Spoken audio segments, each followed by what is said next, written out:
de forma nenhuma joga isso no lixo. É isso, cara, muito bom. Boa. Agora a gente tem o último ponto aqui, que é o ponto do PMF, o Product Market Fit. Explica para nós o que é esse negócio, por que ele é tão importante nesse primeiro momento aqui. Perfeito.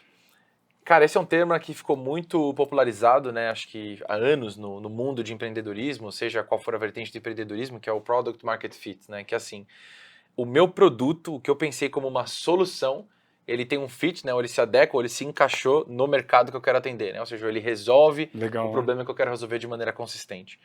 É legal também de explicar que existem frameworks hoje para você tentar medir isso de uma maneira objetiva, né? Tem um que ficou muito famoso, que eu recomendo as pessoas lerem, né? Que foi o Sean Ellis que escreveu, que depois foi popularizado pelo fundador da Superhuman, que era uma startup de e-mails que foi vendida recentemente, existem alguns questionários que você pode fazer para o seu cliente e mensurar como ele responde para entender se você tem os indícios de PMF, né? Que é basicamente, resumindo muito, tá?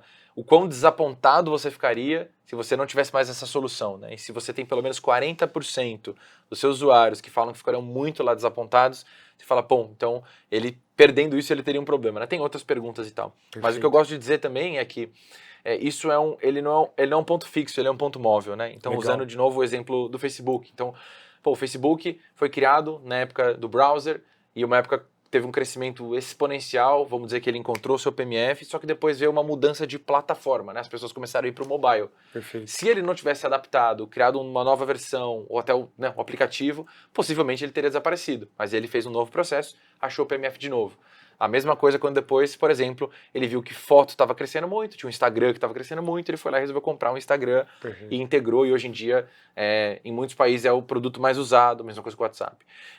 E aí eu gosto muito daquele artigo que eu estava falando contigo, né, da Lenny Newsletter, que eu inclusive recomendo para todo mundo, uma das minhas favoritas, que ele analisa grandes empresas do mercado, passando por Slack, por Miro, por Notion, quanto tempo elas levaram para realmente falar, cara, temos um PMF. E você vê que tem algumas que são menos de 2 anos, mas a maioria são 2 anos, e tem empresa que levou 5 anos.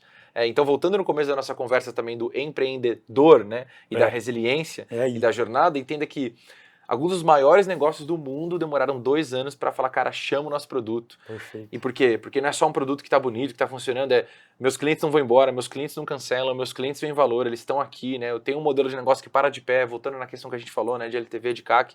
Então, tudo isso. E, de novo, construindo sobre um terreno móvel, né? Construindo sobre uma esteira que está andando, numa indústria hoje que ela é tão veloz. Então eu acho que é recorrente o questionamento sobre isso, né? E tem momentos que você acha e depois a coisa desanda, né? Então, usando um outro exemplo ruim, né? Por um momento a Blockbuster teve um baita de um PMF. E depois veio a Netflix e foi embora e a indústria girou, né? Completamente do locação de DVD físico para streaming de vídeo digital. Cara, então é um constante processo isso aqui.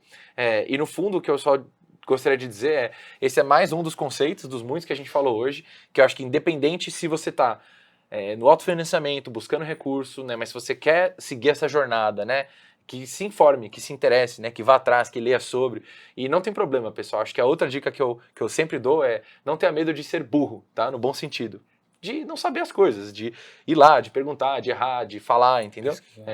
Porque acho que isso e a paralisia, né? Muitas vezes as pessoas têm medo de se passar por burras ou não saber, medo de tomar um não, de ser rejeitada, de falar, pô, vou falar lá com o cara, ele vai falar, não quero falar com você, não tenho tempo. Cara, faz parte, entendeu? Então, quebrando esse layer, acho que todos os outros, depois de tudo que a gente falou, fica muito mais fácil. Cara, isso é muito bom, legal, excelente esse direcionamento. Eu queria te perguntar uma coisa, que é o seguinte, fizeram uma pergunta para mim sobre o Product Market Fit esses tempos, uma pessoa que está querendo começar a empreender, e eu achei ela genial, adoraria escutar a sua visão. A gente sempre fala sobre o que é o Product Market Fit. É a conversa do empreendedor. Como você sente o Product Market Fit? O mercado tem vários conceitos, né? Vários. O mercado está gostando, você está vendendo fácil, você está diminuindo, sei lá, tem inúmeros, né? Aí os caras me perguntaram o seguinte, o que é a sensação de não ter o Product Market Fit? O que é isso? Tipo, como você sabe que você não tem, inclusive? Queria te perguntar, o que você acha, cara? Eu acho que saber que você não tem é muito mais fácil que saber que você tem. Exato. Que é simples. Ninguém te dá atenção, ninguém renova, ninguém compra. É uma puta de uma luta pra você vender. As pessoas, quando você conta da ideia, falam assim, nossa, eu tenho esse problema, preciso disso, ela fala, não, talvez seja legal, né? Então, cara, acho que com o tempo você vai sentindo muito isso, né? E no começo da nossa jornada, né, eu diria tranquilamente que é o que a gente mais sentiu no começo, isso. que é normal pra caramba, né? E na outra ponta, assim, tem várias definições, né? Mas eu acho que também no fundo uma hora você sabe. E acho que a definição mais simples pra mim é essa, cara. Tem clientes querendo pagar pelo seu produto de maneira recorrente. Tem alguns que vão mais pra cá, outros mais pra lá e tal. E para mim isso resume. O problema que se resolve é urgente, é relevante, ele vale dinheiro. Ele não foi importante por um mês, depois ele sumiu, né? Então ele tem esse elemento aqui do que a gente estava falando. E aí acho que o último elemento é esse, né? Que a gente estava conversando, que seria assim, cara, beleza. Então, às vezes você vira e fala assim, pessoal, eu vou precisar pôr o produto em manutenção amanhã, segunda-feira vai ficar offline. Pelo amor de Deus, não faça isso, faz de madrugada, faz de domingo. Pessoa, tipo, tem umas reações calorosas, entendeu? Com esse tipo de coisa, você fala assim, cara, acho que aqui a gente tem coisa, acho que a gente achou alguma coisa importante. Legal, muito bom, cara. Eu concordo 100%. Você pegou exatamente o porquê da minha pergunta. Às vezes, principalmente no começo, saber e ter consciência de que você não tem o Product Market Fit é o mais importante. Porque aí você vai conseguindo fazer uma comparação entre o momento que você tá vivendo durante esses 2 anos ou mais e, cara, depois o momento que você consegue atingir. E você acha que tem um meio termo aqui, Dani? Tipo assim, como é que você vai começando? Quais são dicas que você teve, por exemplo, na sua empresa, na Galaxy, de que você foi atingindo o Product Market Fit? Para mim, a principal delas que eu falei brincando, né? Mas é a questão de dinheiro, no bom sentido, que é, cara, alguém tá pagando por aquilo, cara. Porque no começo também a gente se enganou muito nisso, que era assim, cara, todo mundo falava que era legal, que queria pra caramba, tal, a versão gratuita aqui.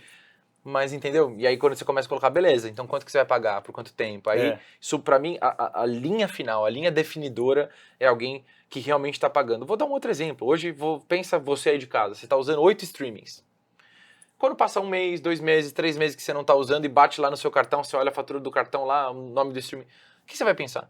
Cancelar, né? Certo? Exatamente isso, entendeu? Então, é isso. Então, às vezes ele pode até ser momentâneo, entendeu? Então, acho que de alguma maneira você tem que ver de maneira consistente, recorrente, que a pessoa resolveu pagar, porque, cara, é isso, você tá gerando valor, né? E às vezes, quando a gente fala de business to business, né? Então, sua empresa vende para negócio, a gente tá falando aqui de dinheiro, de negócio, mas, cara, tá, vou dar um outro exemplo. Vamos dizer que eu tenho um aplicativo e eu monetizo ele através de anunciantes, né? Então, mas meu usuário não paga nada.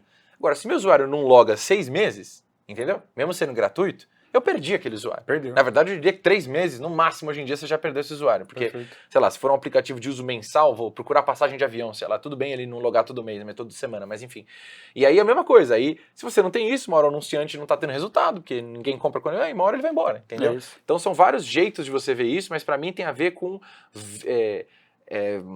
ter um valor recorrente, que pode ser uso ou monetário, mas muito mais fácil monetário. Quando é B2C, às vezes é uso, né, porque você monetiza de uma outra maneira. E você tentar olhar de uma maneira pragmática essa curva no tempo. Perfeito. Cara, sensacional, matamos. Tô muito feliz, esse episódio